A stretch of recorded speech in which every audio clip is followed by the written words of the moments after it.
Before we get into the story, comment below where in the world you are watching from today. And if you like this story, don't forget to subscribe.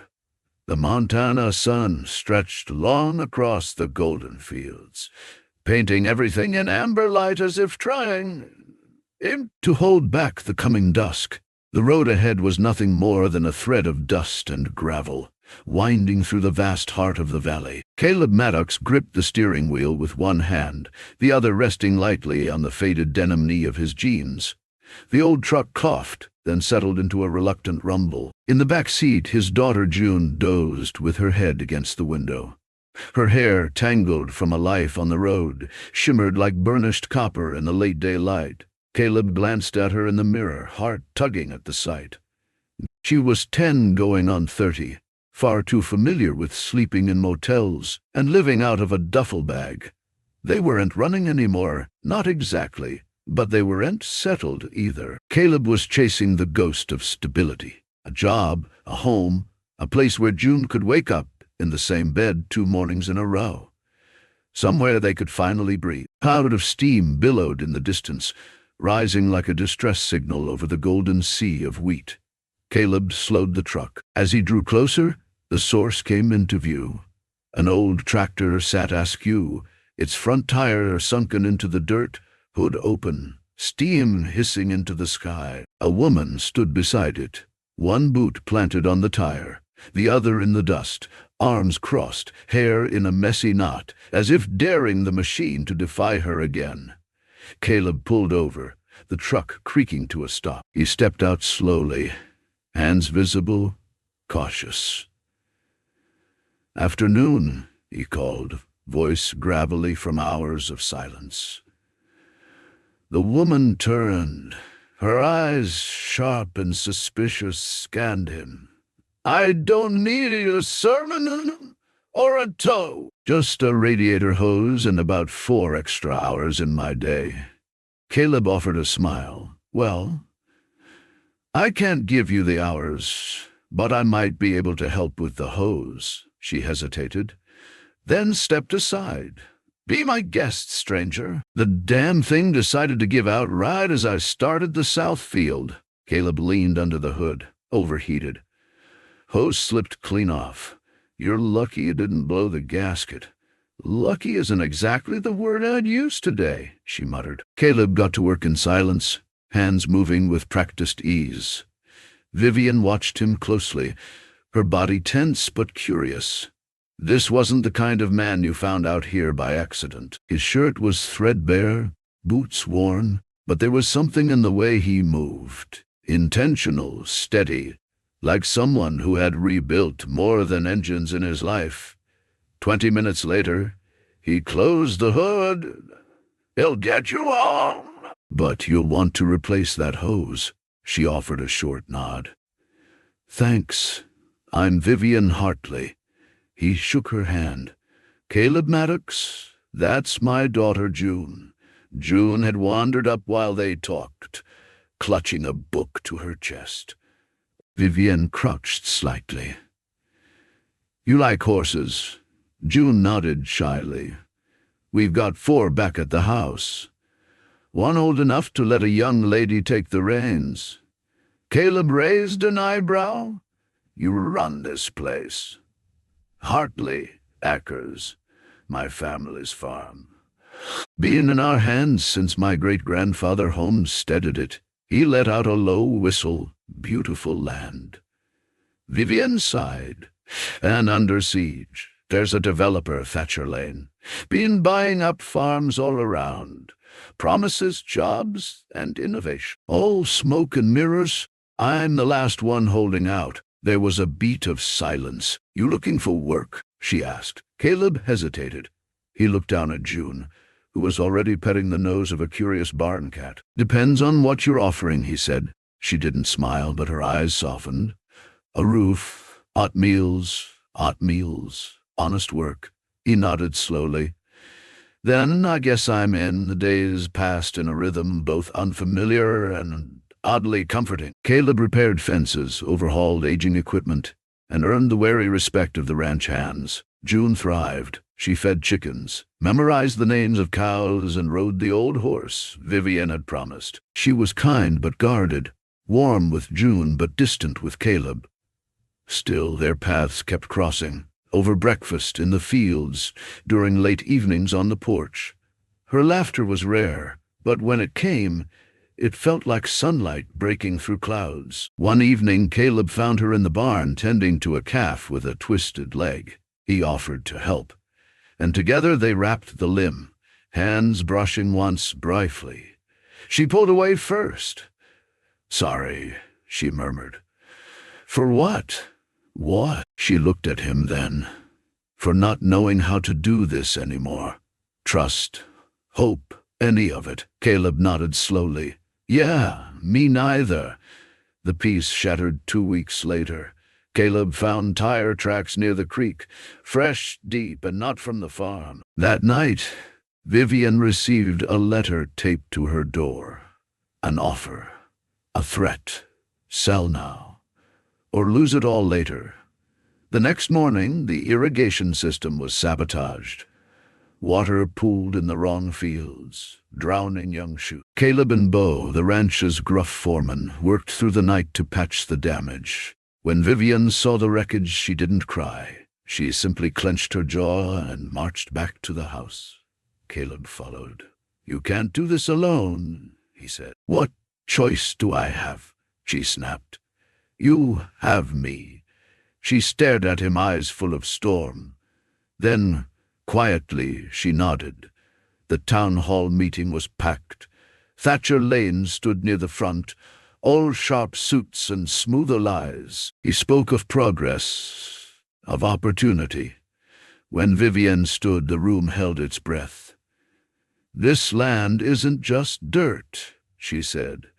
"It's our history, our future, and I won't sell that for promises built on dust." Caleb watched her, pride swelling in his chest. June clutched his hand. The vote was close, but it fell in Vivian's favor. That night, the barn became a place of celebration. Music, laughter, and something like hope filled the rafters. Caleb stood at the edge of the dance floor, watching Vivian sway with June. She approached him, eyes bright. "We made it," she said. "No," he corrected gently. "You made it. I just fixed a few pipes. You fixed more than that." Then quietly she added, "Stay." He looked at her, really looked. "I already did." Under the stars, they danced. No promises, no guarantees. Just the music, the night, and the quiet beginnings of something whole. A place to call home. A place to call home. Caleb Maddox had spent years drifting from town to town, his young daughter, Lily, always by his side. Each new place offered a fleeting hope for her stability. But the open road had become their reluctant home. On a crisp autumn afternoon, their journey led them down a dusty Montana road, the horizon painted with hues of amber and gold. As they approached a bend, Caleb noticed a plume of smoke rising from a field ahead. Curiosity piqued. He slowed the truck and saw a woman standing beside a smoking tractor, frustration evident in her stance. Her auburn hair was pulled back into a loose ponytail, and her denim overalls were smudged with grease. Caleb pulled over, instructing Lily to stay put, and approached the woman. "Need a hand?" he asked, his voice gentle yet firm. The woman turned, her green eyes narrowing slightly as she assessed him. Years of managing Hartley Acres alone had taught Vivian Hartley to be cautious. Yet something in Caleb's weathered face and steady gaze made her nod. "Darn thing just gave out on me," she admitted, wiping her hands on a rag. "If you know your way around engines, I'd appreciate the help." Caleb rolled up his sleeves and leaned over the tractor's engine. Within moments he identified the issue.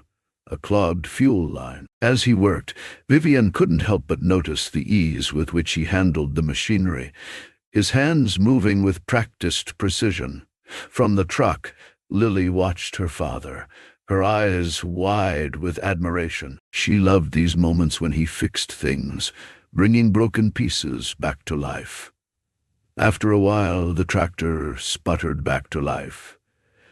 Caleb stepped back, wiping his brow. "Should be good to go now," he said, offering a small smile. Vivienne started the tractor, relief washing over her face as the engine purred smoothly. She hopped down and extended her hand. "Been running it on my own since my parents passed." Caleb nodded, understanding the weight of responsibility all too well. "Would you be interested in some work?" Caleb glanced back at Lily, who was now playing with a stray kitten near the truck. The thought of staying put even for a while was tempting. "We don't have much," he admitted, "but if you can offer a fair wage and a place to stay." Vivienne smiled. "There's a guest cottage on the property. It's yours if you want it." Caleb felt a flicker of hope ignite within him.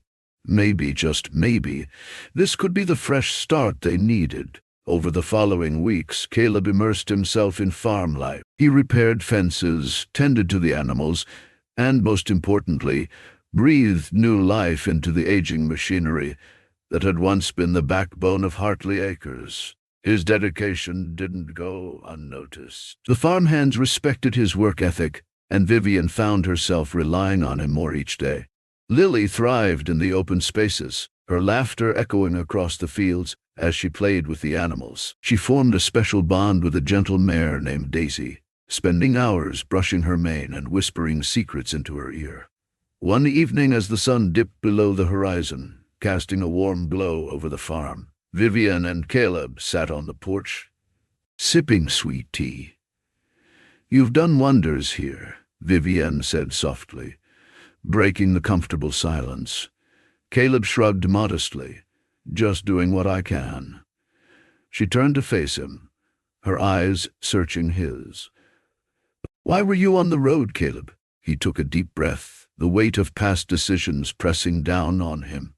"After my wife passed, I couldn't bear staying in one place. Everywhere reminded me of her. So Lily and I just kept moving." Vivienne reached out, placing a comforting hand on his. "Sometimes running feels like the only option, but staying, facing the pain, that's where healing begins." Their eyes met, an unspoken understanding passing between them. As the days turned into weeks, the farm faced challenges. A neighboring landowner, Everett Monroe, had been buying up farms in the area, aiming to develop the land for commercial use. Hartley Acres stood as the last barrier to his ambitions. One afternoon, Everett paid a visit. His polished demeanor and expensive suit starkly contrasted with the rustic charm of the farm. "Miss Hartley," he began smoothly, "I admire your tenacity, but everyone has a price. Name yours." Vivienne stood her ground, her voice unwavering. "Hartley Acres isn't for sale." Everett's smile tightened. "Think it over. I'd hate for unforeseen circumstances to force your hand." After he left, Caleb found Vivienne in the barn, her hands trembling as she brushed Daisy. "We'll fight this," Caleb assured her, "together." That night, a fierce storm rolled in, threatening to destroy the crops ready for harvest. Caleb and the farmhands worked tirelessly. Caleb Maddox had always believed that a man's worth was measured by the calluses on his hands and the integrity in his heart. At Hartley Acres, his days were consumed with mending fences that had long been neglected, coaxing life back into rusted machinery, and retooling an irrigation system that had seen better days. Each task was a testament to his resilience, each success a stitch in the fabric of his renewed sense of purpose. The farmhands, initially wary of the newcomer, found themselves nodding in quiet approval as Caleb's dedication became evident. His work ethic was unwavering, his knowledge vast yet humbly shared. Even Vivienne Hartley, the formidable owner of the farm, couldn't help but notice the transformation unfolding before her eyes, not just in the land, but in the man who was breathing new life into it. One evening as the sun dipped below the horizon, casting a golden hue over the fields, Caleb stood by the barn, wiping the grease from his hands. Vivienne approached, her gaze thoughtful. He met her eyes. a flicker of surprise crossing his features before he nodded. "Just doing what needs to be done, ma'am." A small smile tugged at the corner of her lips. "It's Vivienne," she corrected gently. "And it's more than that. You've given us hope." As the days turned into weeks, a rhythm settled over Hartley Acres, a harmony of toil and triumph. Caleb's daughter Lily found solace among the animals, her laughter echoing through the barns, a melody that softened the edges of Caleb's hardened heart. For the first time in years, he allowed himself to envision a future rooted in one place, a life where running was no longer necessary. But as the farm flourished, shadows loomed on the horizon. Everett Monroe, a ruthless developer with a penchant for swallowing family-owned lands, had set his sights on Hartley Acres. His intentions were clear: to strip the land of its heritage and replace it with soulless commercial ventures. Vivienne received the news one crisp morning, a letter bearing Monroe's insignia clutched in her trembling hands. Caleb had found her in the kitchen, the usually strong woman looking uncharacteristically fragile. "He's given us an ultimatum," she whispered, eyes brimming with unshed tears. "Sell willingly, or face a battle we might not win." Caleb's jaw tightened, a storm brewing in his chest. "We've come too far to let this place go without a fight." Determined, they rallied the community, organizing meetings in the old barn, strategizing ways to counter Monroe's advances. Caleb's leadership qualities, once buried beneath years of transient living, emerged with vigor. He spoke with conviction, igniting a fire within the townspeople, reminding them of the value embedded in their land, their history.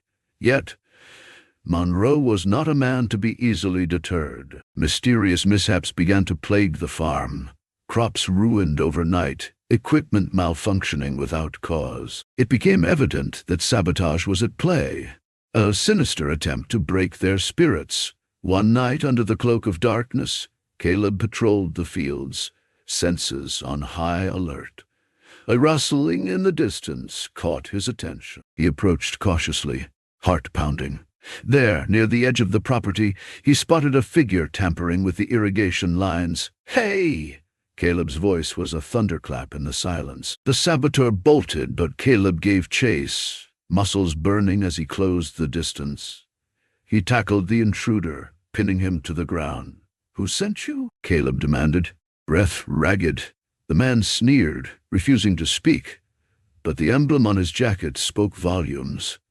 A stylized Monroe's mark. The incident galvanized the community further. They worked tirelessly to repair the damage, their collective resolve hardening like steel. Caleb and Vivienne found themselves drawing strength from one another, their partnership deepening amidst the turmoil. As the legal battle intensified, so did the personal stakes. Caleb realized that his feelings for Vivienne had grown beyond mere camaraderie. She had become the anchor he never knew he needed, the embodiment of the home he had longed for. One evening, as they stood overlooking the fields, the sky painted in hues of lavender and gold, Caleb took a tentative step closer to her. "Vivienne," he began, voice laced with vulnerability, "I never thought I'd find a place where I belonged. But here, with you, with Lily, it feels right." She turned to him, eyes searching his. "I've been so focused on saving this farm, I didn't realize I'd found something else worth fighting for." Their lips met in a gentle promise, a union forged in adversity and hope. The climax of their struggle arrived in the form of a town hall meeting, where the fate of Hartley Acres would be decided. The room was charged with tension as Monroe presented his case, painting visions of prosperity that rang hollow to those who cherished the land's legacy. When it was Vivienne's turn to speak, she stood with a quiet dignity that commanded attention. "This farm is more than soil and crops," she addressed the assembly. It's the November wind whipped through the valley, sending dried leaves skittering across the gravel driveway of Hartley Acres. Caleb Maddox stood at the edge of the barn, sleeves rolled up, hands braced on his hips, as he watched dusk settle like a hush over the land. Behind him, the rhythmic clink of tools being packed away echoed in the cool air. He turned to see Rosie, his 8-year-old daughter, waving from the loft window where she was helping Ruthie, the longtime housekeeper, fold laundry. The light caught Rosie's curls as she smiled, and Caleb felt that tug again, the one that made staying feel not just possible but necessary.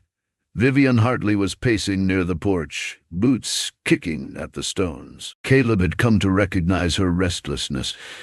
When she moved like that, something was gnawing at her. He walked over. "Talk to me." Vivian looked up, startled but didn't protest. "Thatcher Lane filed for rezoning," she said, voice tight. "He's not trying to buy the land anymore, Caleb. He's trying to take it." Caleb's jaw clenched. "Rezoning? To classify this as non-agricultural. If he wins, he can force us into taxation we can't sustain. We'd be one step closer to losing it all." A silence fell between them, pierced only by the rustle of the wind through brittle cornstalks. Caleb scanned the horizon. The land had grown to respect, the place where his hands had bled and his soul had started to heal. "He doesn't know what this place means to people," Caleb said softly. "What is given them?" Vivian gave a bitter laugh. "To him it's dirt and data.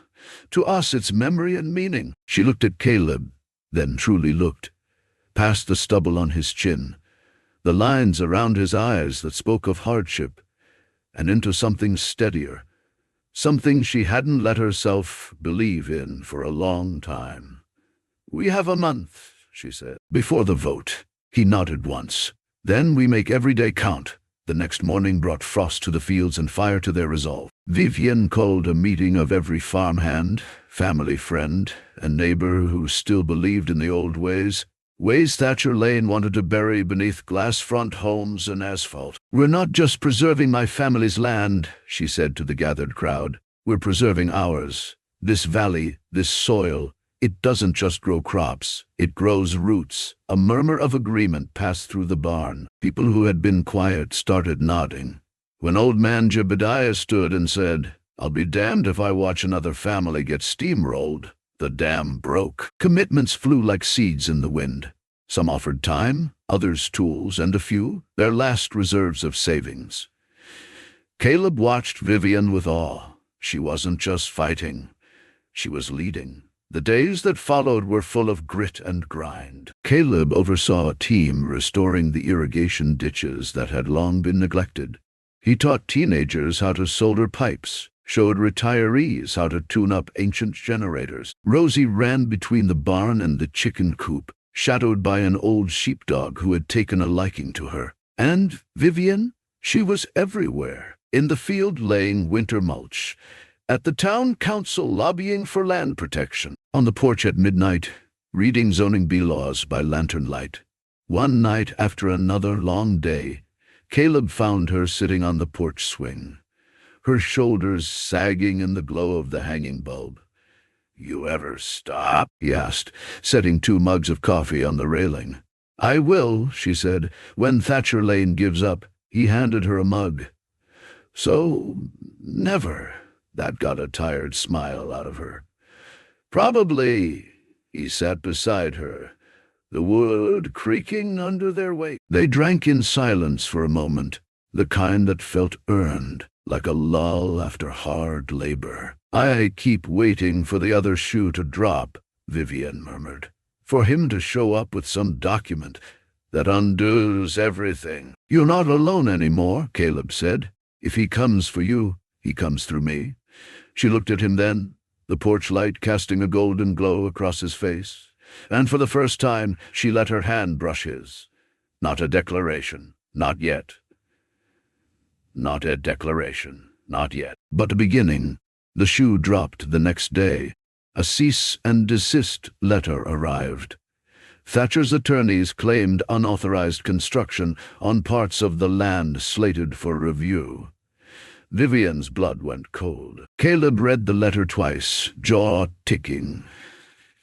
"He's bluffing. He's trying to wear us down," she said. "Make it seem easier to give up than to keep fighting." "Then we don't blink?" Caleb replied. "We show him women of more than ink and signatures." That afternoon, he took Rosie to town, while Vivian went to see the lawyer. Rosie skipped beside him, boots crunching on the gravel. "Miss Vivian looks sad lately." Caleb stopped, crouched. "She's just tired, baby. Grown-ups get that way when they're trying to do big, important things." Rosie nodded solemnly.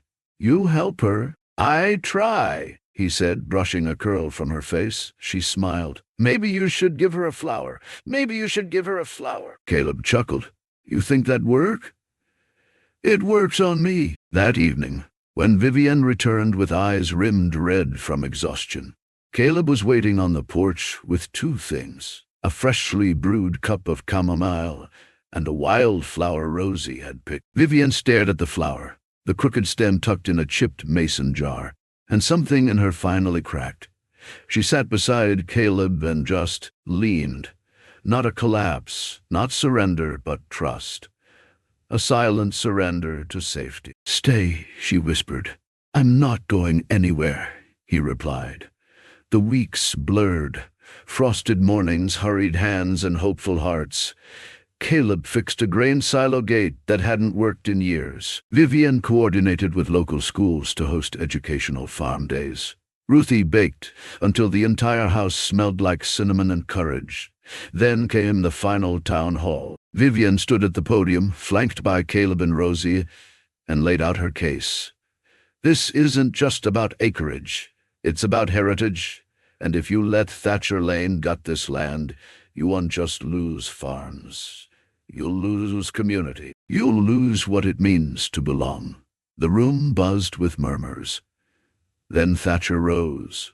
"Men's Hartley sentiment is touching," he began, oozing his practiced charm. "But emotion won't save outdated systems.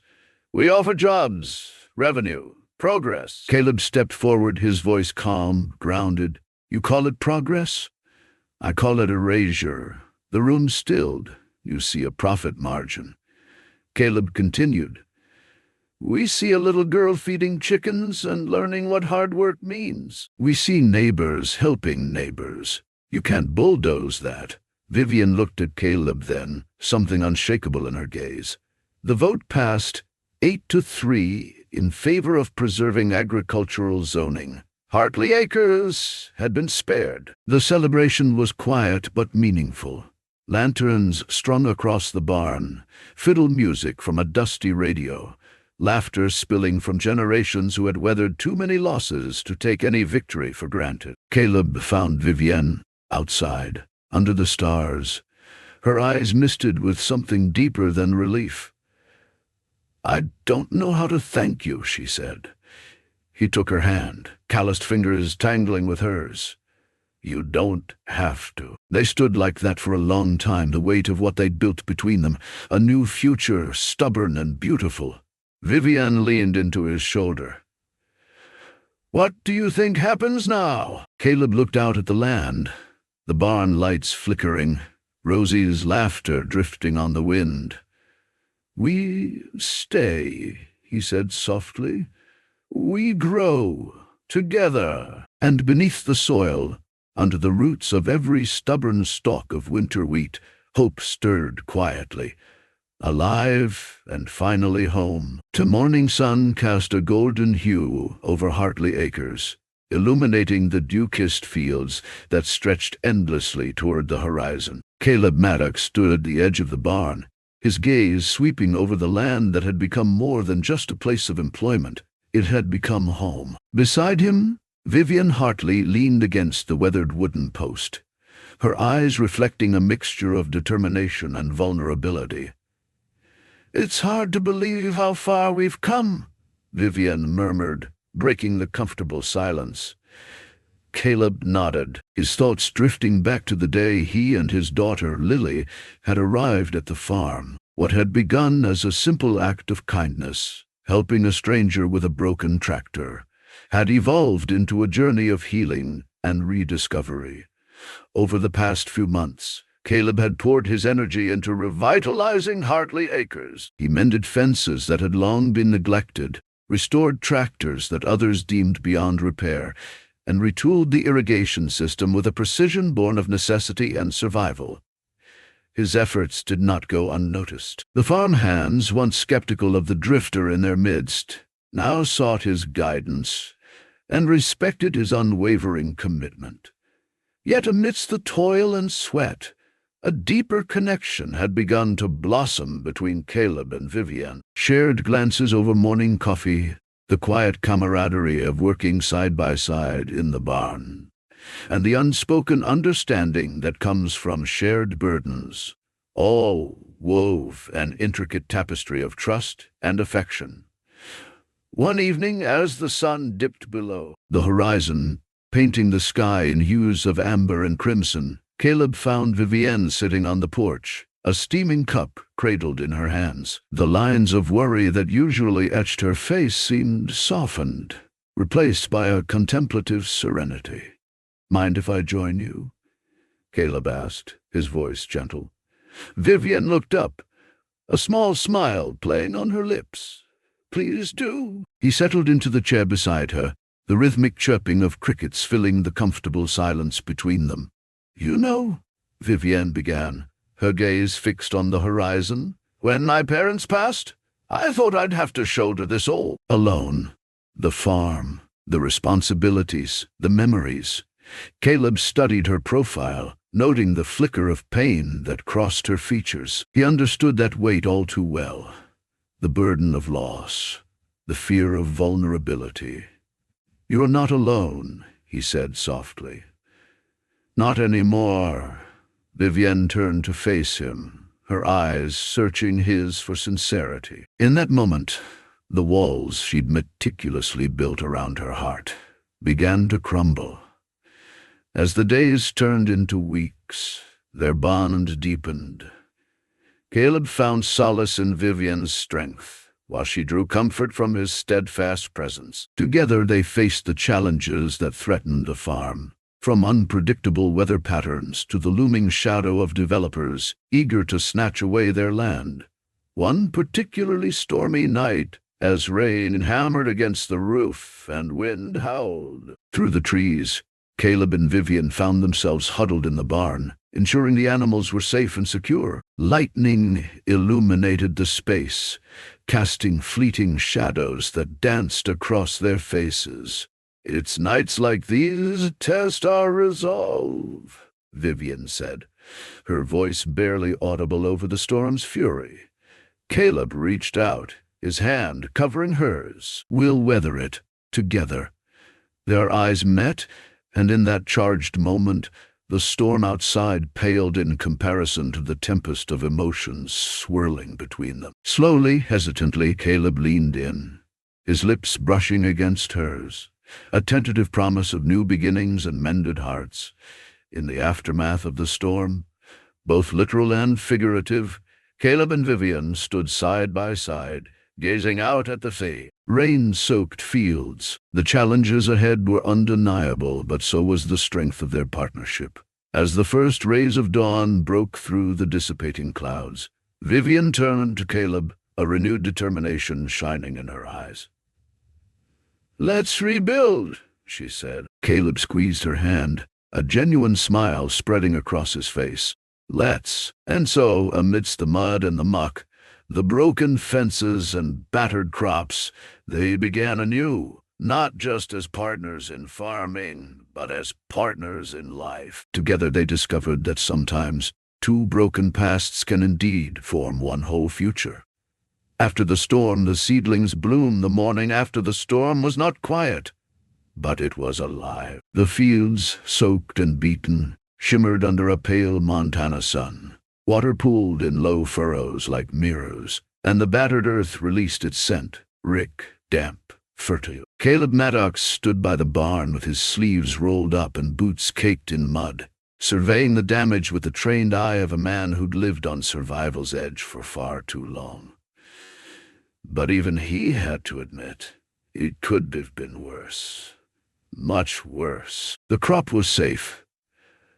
Against all odds, they'd done it. Behind him, the familiar sound of Vivian Hartley's boots on gravel made him turn. She had her hair pulled back in a loose braid, cheeks flushed from a lack of sleep, but she carried herself with a strange lightness, as if something long buried inside her had started to lift. She stopped beside him, folded her arms, and took a long breath. "You held this place together," she said softly. "No," Caleb replied, shaking his head. "We did. You led them. I just turned a few bolts and got lucky with that combine." Vivian chuckled. "You really don't know how to take credit, do you?" He looked at her then, really looked, and saw the weariness etched beneath her eyes. But behind it was resolve, strength, and something else. Something that hadn't been there before. A warmth that hadn't been earned through survival, but shared through trust.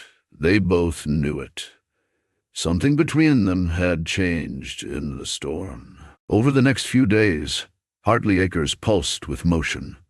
The crew patched up fencing flattened by the wind, cleared fallen branches, and salvaged the last of the sodden equipment. Caleb worked side by side with the others, but every now and then his eyes would drift toward Vivian. He found her in the smallest moments, handing out thermoses of coffee, brushing hair from her face as she reviewed field notes, crouching beside her dog Maple as the old retriever licked rain from her boots. It wasn't just admiration anymore. It was ache, quiet, gentle ache. There's a rhythm to not staying long. You don't get too attached. Don't risk hurting people or being hurt. Vivian nodded slowly. "I used to think not needing anyone made me strong. But maybe that's just another kind of run." He turned toward her. "And are you still running, Viv?" The use of her name like that, soft, reverent, made her breath catch. "No," she whispered. "Not anymore. But peace never stays long when vultures are served." Thatcher Lane reappeared 3 days after the storm, his black Escalade slick with polish and condescension. He stepped onto the porch with a smirk, too rehearsed to be real, and handed Vivian a new offer, neater, glossier, wrapped in promises of redevelopment and sustainability that tasted like poison in Caleb's mouth. "You've had your scare," Thatcher said, voice smooth as honey laced with arsenic. "That storm could have taken everything. Next time it might. But I'm still offering you a way out. A guaranteed future. No more scraping by. A guaranteed future. No more scraping by." The more... Vivian didn't respond immediately. Caleb stood beside her, arms crossed, every instinct warning him to push this man off the porch and into the mud. But he waited. Vivian's voice, when it came, was low and even. "I saw the way this farm held during that storm. We fought for it. We saved it. And if I can survive that, I can sure as hell survive you." Thatcher's smile cracked. He looked at Caleb with narrowed eyes. "The help's gotten bolder." Caleb took a step forward, his voice like gravel. "That help is staying. And you're not welcome here." Thatcher lingered for a heartbeat, studying them. Then he turned without a word and walked back to his car. The tires kicked up dust, but the tension lingered like a shadow. That night, Caleb found Lila asleep with a book half open on her chest, curled up in the little guest room of the farmhouse. He watched her for a moment, listening to her soft breathing, and felt the weight of years on his chest. He wandered out to the porch where Vivian was sitting, wrapped in a blanket with 2 mugs of tea in hand. "I figured you'd be up," she said, offering him one. He took it, the warmth grounding him. Lila's never asked to stay anywhere before. Not until now. Vivian looked out at the stars. She has a good reason. So do you. Caleb's voice dropped. What if I stay, Vivienne? Not just for the season, for good. She turned to him, eyes wide, heart pounding. Then I'll stop pretending I haven't been hoping for that, she said softly. The next few weeks bloomed like spring breaking through late snow. Repairs gave way to planning, real planning. Vivienne began looking into soil restoration techniques and sustainable co-op models. Caleb, whose experience in machinery and scrappy problem-solving made him invaluable, became her closest partner. Not just in work, but in every quiet decision about the future. And as spring crept closer, the farm became more than just land. It became a home. Neighbors noticed. Word spread of how Hartley Acres not only survived the storm, but seemed stronger afterward. A few farmers who had once considered Thatcher's offer quietly reached out to Vivienne for help, and she, with Caleb at her side, welcomed them, one seed at a time. They were planting something bigger. Community. One evening, after a long day repairing the grain silo door, Caleb surprised Vivienne. Close your eyes, he said, holding out a small wooden box. She hesitated.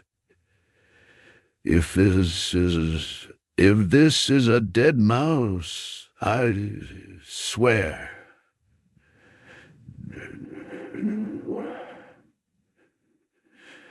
Just open it. Inside was a rusted, antique belt buckle, a Hartley family crest long thought lost. He'd found it buried in the barn's back storage, cleaned it, and mounted it on a piece of reclaimed wood. Vivienne traced her fingers over it, her voice trembling. This was my grandfather's. He wore it every day. I thought you might want something to remind you, Caleb said, that your roots run deep, deeper than any storm or developer. She looked up at him, eyes full, heart open.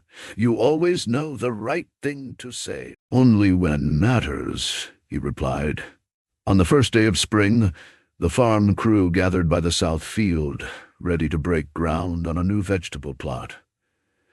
Lila, with her boots too big and her braid lopsided, stood proudly beside the workers. Vivienne and Caleb stood behind them, hands lightly brushing. Feels different, doesn't it? Vivienne said. Caleb nodded. Feels like a beginning, she turned to him.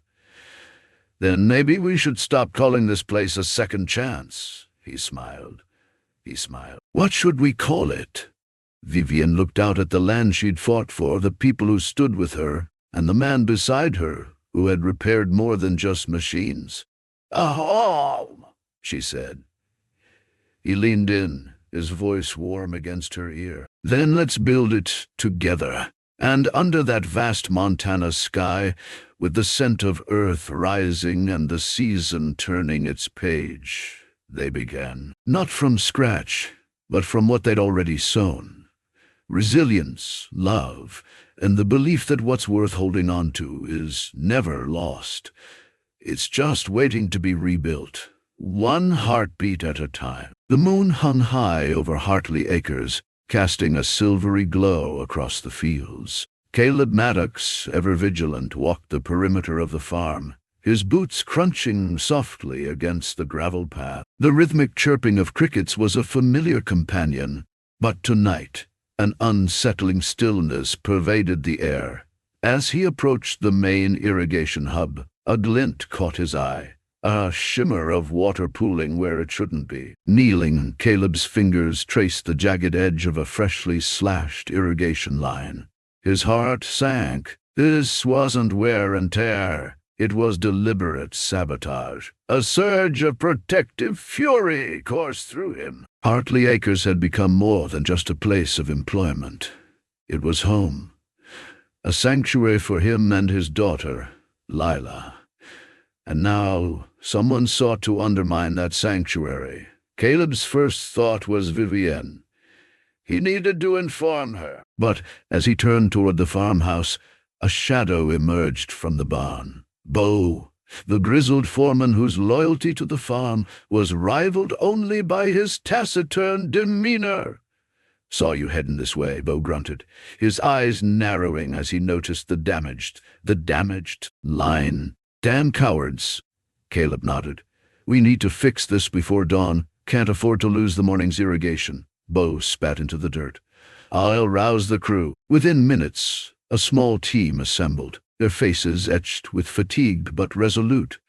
Under Caleb and Bo's guidance, they worked tirelessly, mending the slashed lines, their hands moving with practiced precision. The night was filled with the sounds of labor, the hiss of water, the clanking of tools, and the murmured reassurances passed between them.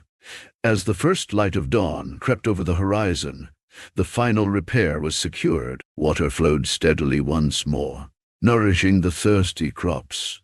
Caleb wiped the sweat from his brow, his gaze meeting Vivian's as she approached. Concern evident in her eyes. I heard what happened, she said, her voice a mix of anger and gratitude. Thank you, Caleb offered a weary smile. We protect what's ours. Vivian's eyes softened. Yes, we do. In that moment, amidst the repaired lines and the rising sun, a renewed sense of unity and determination took root. Hartley Acres had faced yet another challenge, but together they stood resilient, ready to confront whatever trials lay ahead. The sky over Pine Hollow Valley was ablaze with the early hues of dawn, streaks of gold and lavender spreading wide like a blessing. It should have been just another morning on Hartley Acres, but today it felt different. The weight of a sleepless night clung to the air, full of expectation, full of reckoning. Vivian Hartley stood alone on her porch, arms wrapped around herself, watching the sun rise over the land she'd nearly lost. Her speech at the town hall still echoed in her chest, each word, each breath a gamble. She hadn't just laid her cards on the table. She'd thrown her entire soul into the center of that room. Behind her, the screen door creaked open. She didn't turn. She didn't need to. Caleb, he stepped up beside her quietly, a mug of coffee in one hand, his flannel shirt rumpled from sleep. Or perhaps the lack of it. He handed her the cup without speaking. She took it with a grateful nod. You ready? He asked softly.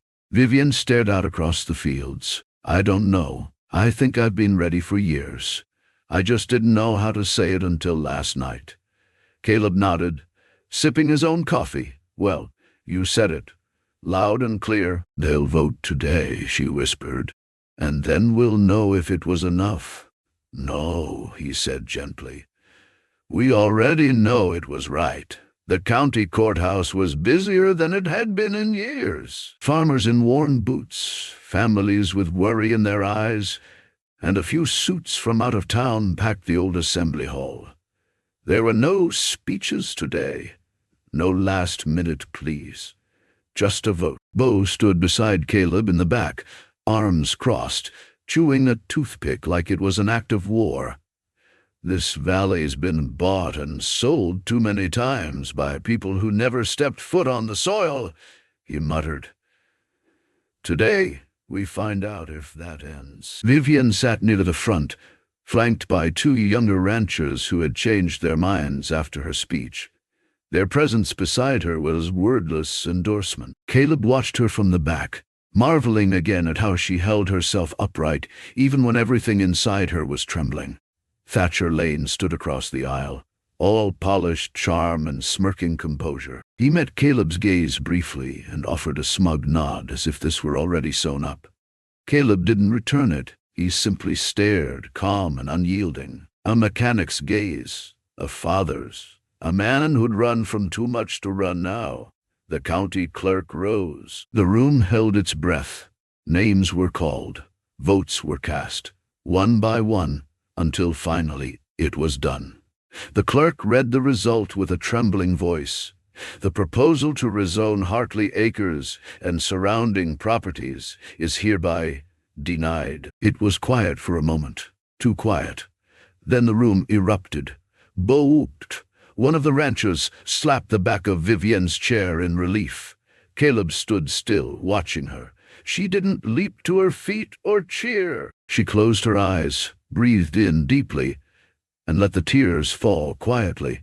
Thatcher was already walking out, jaw clenched tight. Vivian didn't look his way. She was done looking backward. The celebration at Hartley Acres that evening wasn't planned, but it bloomed naturally. Tables were dragged out onto the lawn. Barbecue grills hissed and sputtered. Music played from a dusty old speaker someone had unearthed from the bar. The scent of mesquite and cinnamon drifted through the air. Lark danced in the tall grass with 2 farm dogs, her laughter cutting through the twilight like wind chimes. Her freckles glowed under the setting sun, and Caleb's chest ached just watching her, light and unburdened. He turned to find Vivienne watching too, a soft smile on her face. "She looks happy." "She is," Caleb said. "So am I." Vivienne hesitated, then touched his hand. "Thank you for standing with me." "I wasn't standing with you," he said. "I was standing for you." Her gaze lifted to meet his. No more guarded looks, no more distance, just quiet understanding, and something deeper. "I think I'd forgotten how that felt," she murmured.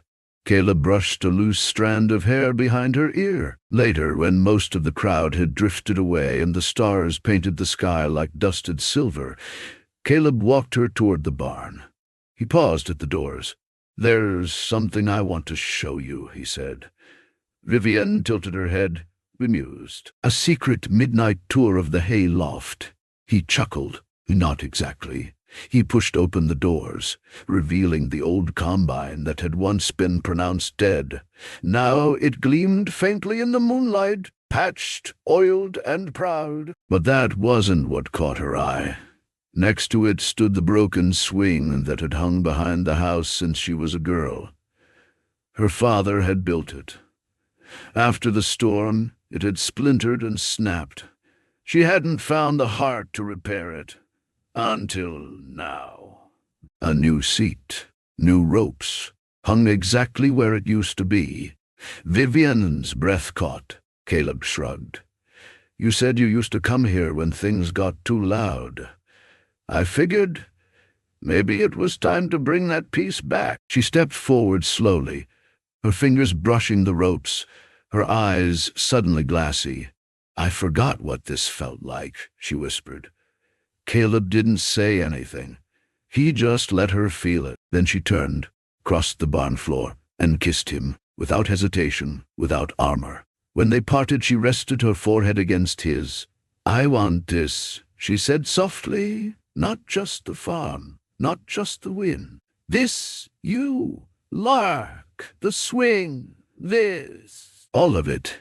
Caleb's voice was rough. "So do I." And in the silence that followed, something new settled between them. Not just love, but peace. The kind you fight for. The weeks that followed were busy. Investors visited, impressed not by polish, but by promise. Hartley Acres became the symbol it was meant to be, of what could endure when people cared more about roots than returns. Caleb found himself more than a mechanic. He was a mentor to young ranchers, a co-planner in crop rotations, a storyteller around bonfires. He built a chicken coop with Lark that drew visitors from 2 counties over. She painted every board herself. Vivienne, once worn thin by solitude and pressure, found new breath. She laughed more, cooked for the crew on Saturdays, brought back her mother's recipe for cornbread and cider-glazed ham.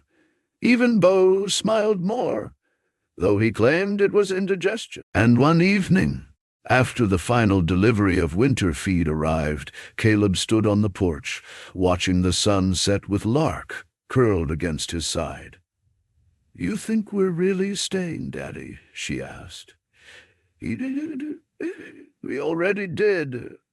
We already did." Vivienne stepped out, joining them, wrapping her arms around them both. Caleb kissed her temple, and Lark giggled. They all laughed. And across the fields, golden and ready for rest, Hartley Acres stood steady. Not just a farm, a home. A home! A new legacy. built not on what was lost, but on what was found. The morning after the vote, the sky over Hartley Acres looked different. Maybe it was just the sunrise, low amber light curling over the hills, kissing the fields awake. But something had shifted. The air held the quiet hush of something sacred, survival. Vivian Hartley stood barefoot on the porch, a mug of lukewarm coffee cupped in her hands. She hadn't slept much. Every time she closed her eyes, she heard it again. The roar of applause in the town hall, the stunned silence before it, the way Thatcher Lane's face had blanched when the final vote tipped against him. The farm was safe, but the fight had changed her. Behind her, the screen door creaked open. Caleb Maddox stepped out, rubbing his shoulder with one hand and holding two mugs in the other. He wore the same flannel shirt he'd worn the night they met, faded now, but still sturdy. Like him. He handed her the second mug. He said gently, eyes scanning her face. Vivian took it, their fingers brushing. Vivian took it, their fingers brushing. You always know, only because I've been watching you fight like hell, he replied, leaning against the porch post beside her. Thought maybe today you'd let someone fight beside you. She didn't answer, not with words, just leaned against him, shoulder to shoulder, their silence full of everything they didn't need to say. By midday, the barn buzzed with the slow recovery of celebration's aftermath. Empty cider bottles clinked in crates. Streamers drooped from rafters. Someone's guitar had been left against a hay bale, still strung and slightly out of tune. Caleb had offered to clean up, but Vivian had insisted the hands take the day. Let the dust settle. Let laughter echo a little longer. Bo, the foreman, was sitting on an overturned bucket, watching Caleb mend a gate hinge with grace. A miniature wrench in her hand, her face smudged with grease. She's gonna fix you in... Bo grunted. Caleb grinned. She's already smarter than I am, just hasn't figured it out yet. Grace beamed, tossing her curls over her shoulder like a little warrior. We're building a new world, Mr. Bo. That's what Aunt Vivienne said. Bo's eyebrows rose. She said that, huh? Yup. Grace tightened the bolt with all the determination of someone saving a kingdom. Caleb watched her, and something quiet stirred in his chest. It was one thing to survive, another to build, and something altogether holy to build with hope. Later, Vivian stood in the orchard, what was left of it anyway. The blight last year had taken half the trees, and Thatcher's interference nearly took the rest. But now, with the land protected and fresh funding from ethical investors, replanting was finally possible. She trailed her fingers over a sapling stake, the earth around it freshly turned. She hadn't allowed herself to hope in years, not really. Hope, to her, had always felt fragile, foolish. But standing here, in soil her father once tilled, surrounded by rows that would bear fruit long after she was gone, hope didn't feel so foolish anymore. Thinking of planting apples or just admiring your handiwork?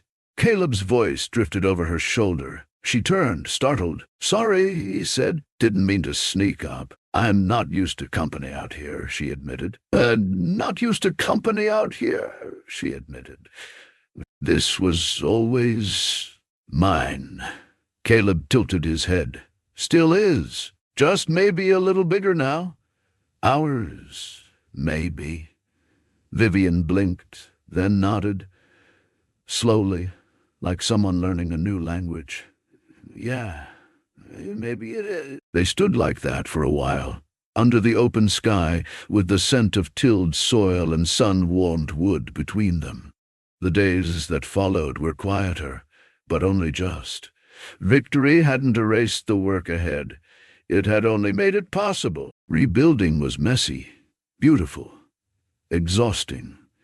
Caleb and Bo oversaw the new irrigation lines, this time with security cameras installed discreetly.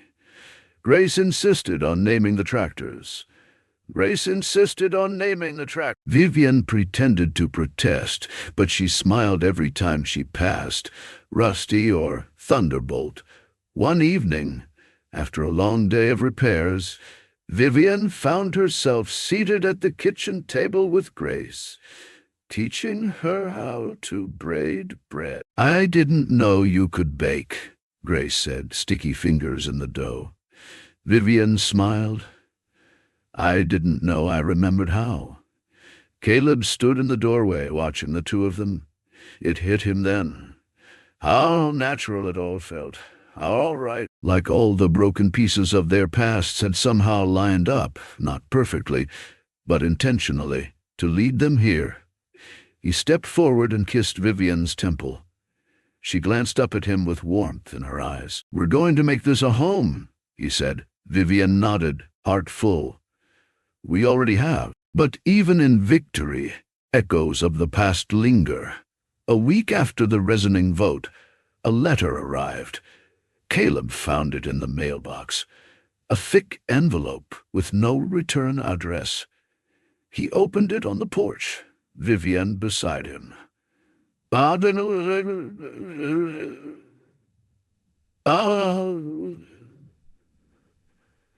Inside was a formal legal document, a letter of withdrawal. Thatcher Lane's company had officially terminated all acquisitions in the valley. The wording was tight, cold, but the final line was underlined. "You've won, for now."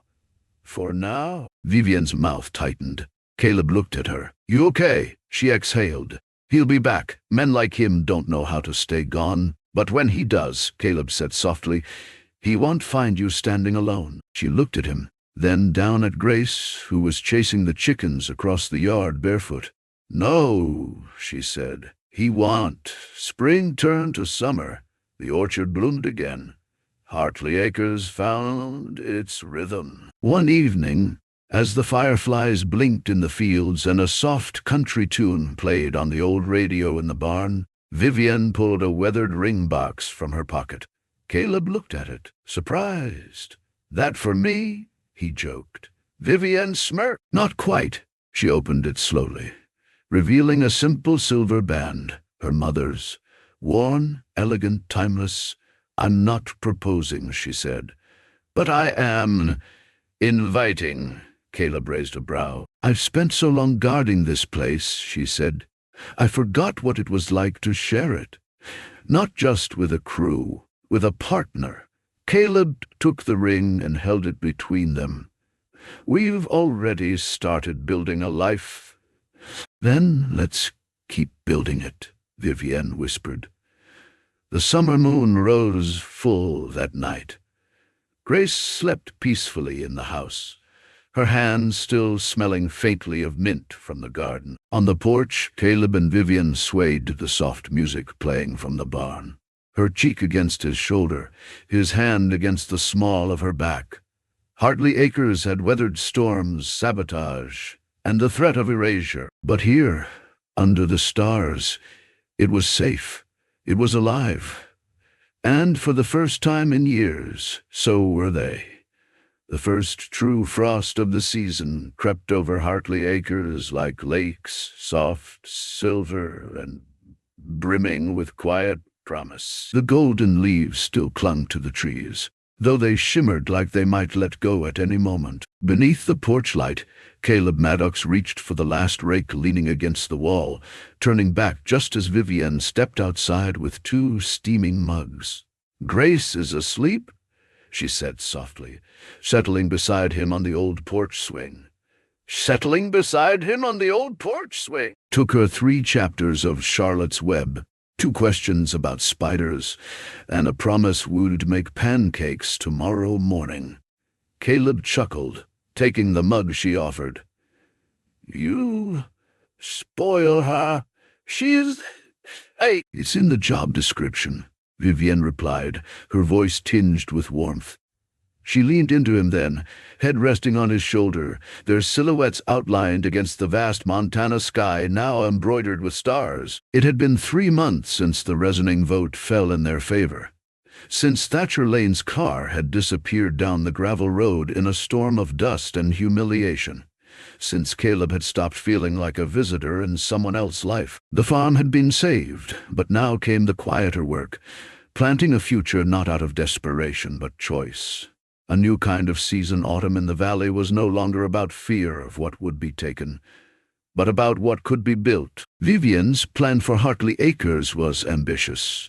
A regenerative agriculture program, community workshops, and a new greenhouse complex on the southern slope. But even with the victories behind them, there were ghosts that didn't disappear so easily. One morning, Caleb found her sitting in the loft of the old barn, papers spread around her like leaves.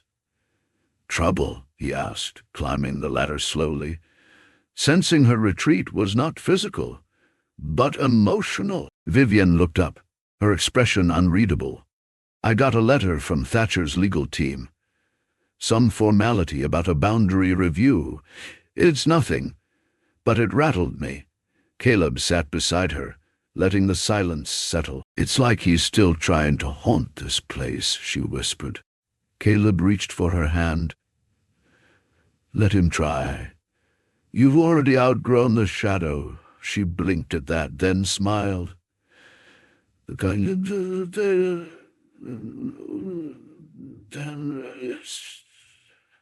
yeah, or at least wanted to." Building forward in late October, Bo surprised them all by announcing his retirement. "It's time," he said, standing by the barn door, his hat in hand. "I had been chasing cows and fixing gates for 40 years. I want to go fishing and let someone younger argue with the irrigation timers." Vivian had hugged him, eyes misty.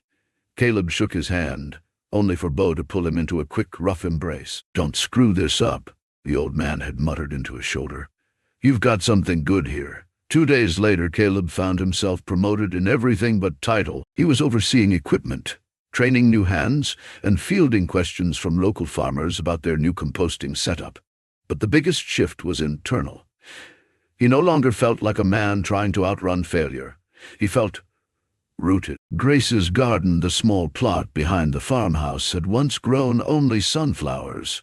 Now, Grace had turned it into something of a magical mess. Tomatoes tangled with marigolds, strawberries peeked through basil, and somewhere in the center stood a makeshift scarecrow she'd named Walter.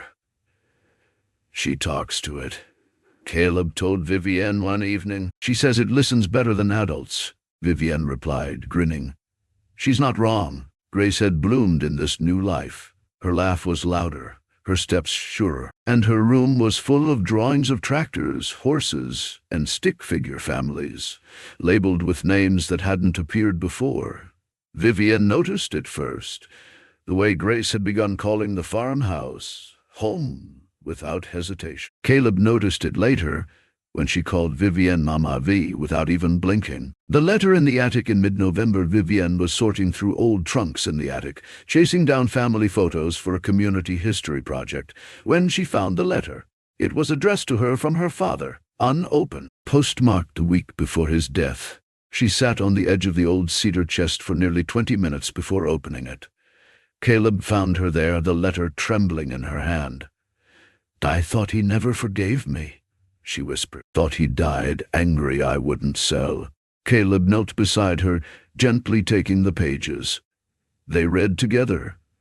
"My stubborn girl, I may not always show it, but I'm proud of the way you fight for this land. Proud you didn't become what the world expected. If you ever read this, know that Hartley Acres is yours, not because you inherited it, but because you earned it every single day." Vivian's shoulders began to shake. Caleb didn't speak. He just held her until the sobs quieted into breath. Later that night, she placed the letter in a frame and hung it in the hallway near the front door. A silent blessing from the past, for the path they were carving into the future. Thanksgiving at the long table. Vivian hadn't planned for a big Thanksgiving. But somehow, The farmhouse table extended to the porch, chairs mismatched, food spilling from platters. Dozens of people, farmhands, neighbors, old friends, filling every corner of the space. Caleb roasted the turkey. Grace made name cards with glitter that stuck to everything.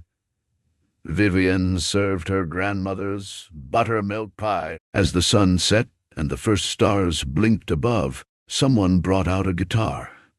Another pulled out a fiddle, and before long, laughter and music echoed through the valley. Vivian stood at the edge of the porch, plate in hand, watching it all with tears in her eyes. Caleb joined her, his arm finding its way around her waist. "Not bad for a second harvest," he said. "Not bad at all." She rested her head against his shoulder, the hum of music washing over them. In that moment, there were no shadows, no Thatcher, no storms on the horizon, just the glow of lantern light, the scent of warm earth, and a table full of people who believed in something beautiful again. The tree they planted on the first clear day of December, Vivian handed Caleb and Grace a small sapling, an apple tree she'd grown from seed after the worst drought 5 years ago. "It's a tradition," she said. "We plant one for every new chapter." Grace clapped, her cheeks pink from the cold. "Can we name it?" Caleb knelt beside her.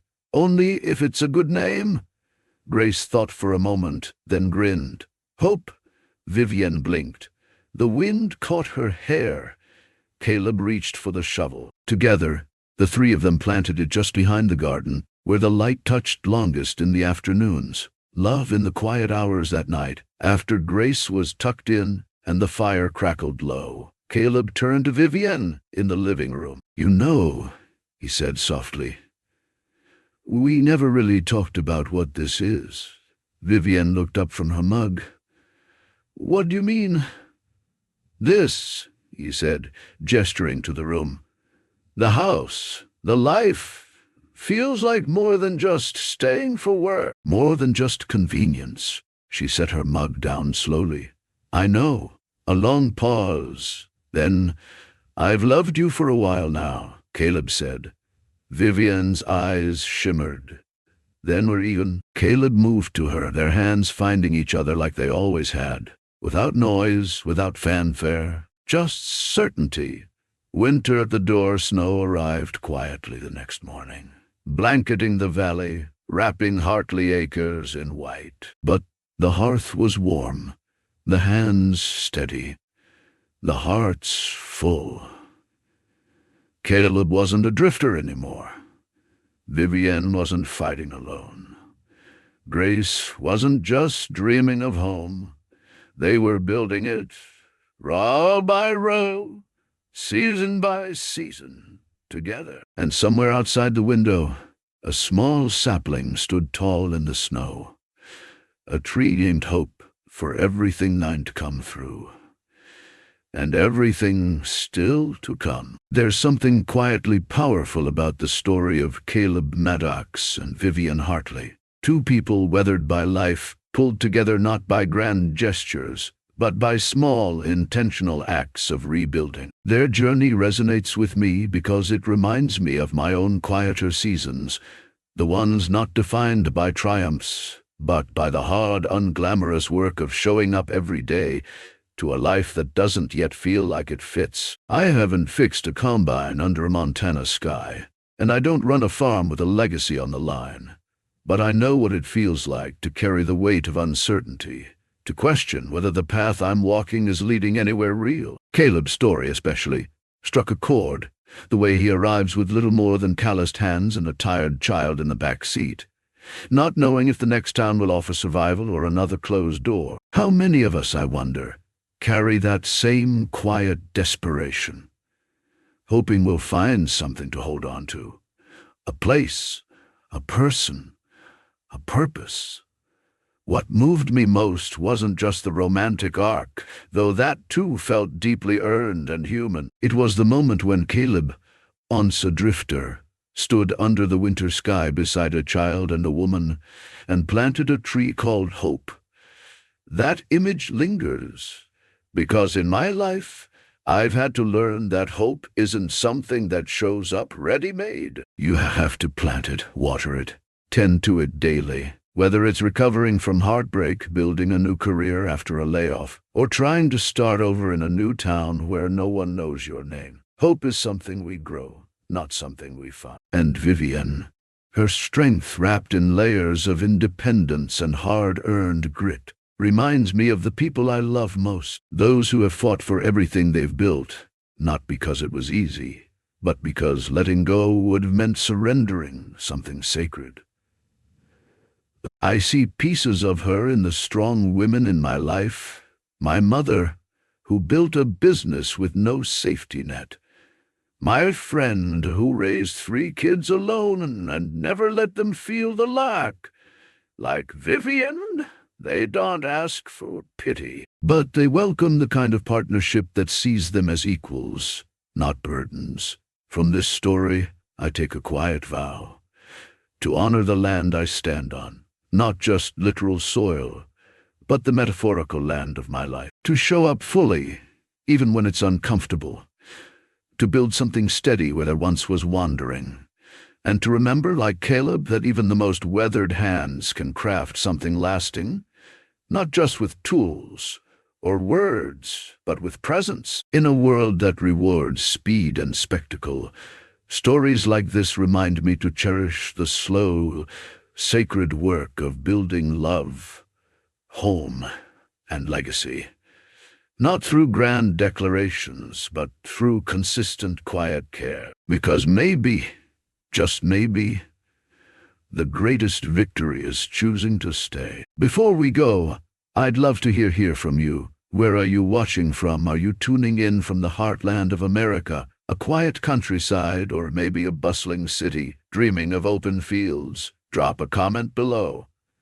I read every single one, and if this single one story touched your heart, inspired you, or simply gave you a moment of warmth in your day, don't forget to hit that subscribe button and turn on notifications so you never miss another uplifting story like this. Thank you so much for being here. Your support means everything, and I can't wait to bring you more heartfelt stories soon. Until next time, stay kind, stay inspired, and I'll see you in the next one.